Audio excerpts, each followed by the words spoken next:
Once we have the VCF, we can look at it with nano. So nano srr something dot VCF. Okay, so we have the header and each entry is the variant. So we have the chromosome name, the genomic position, the reference. So here no ID was assigned to the variant, the allele in the reference, the allele in the alternative allele,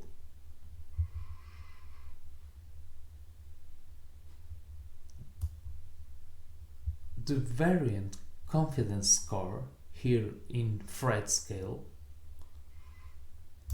So if the variant passed all filtering steps, so it passed, and then the info string. Here we have the depth of coverage, so 10, the variant distant bias,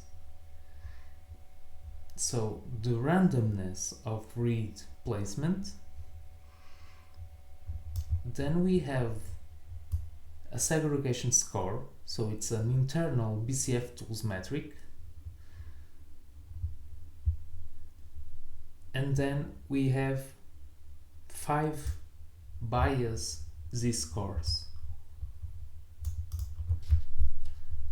Now I'll move to the next part of the entry.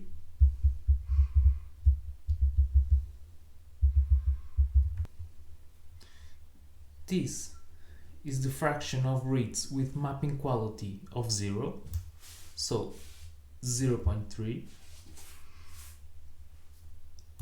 AC equals 2 is the alternate allele count from all genotypes. AN equals 2 is the total number of alleles, so if it has 2, it is diploid.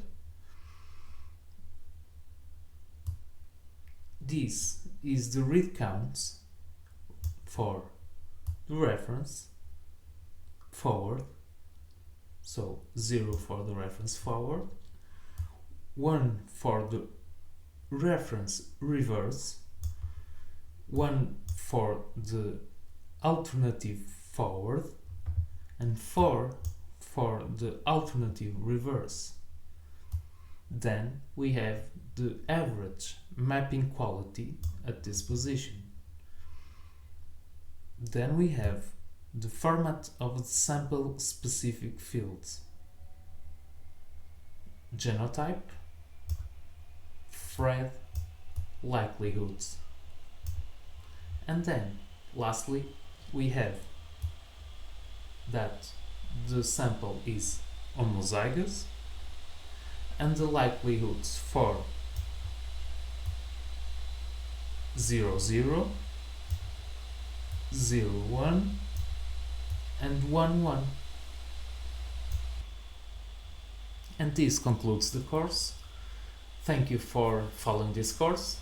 Now you have essential command line skills to work with your real next generation sequencing data.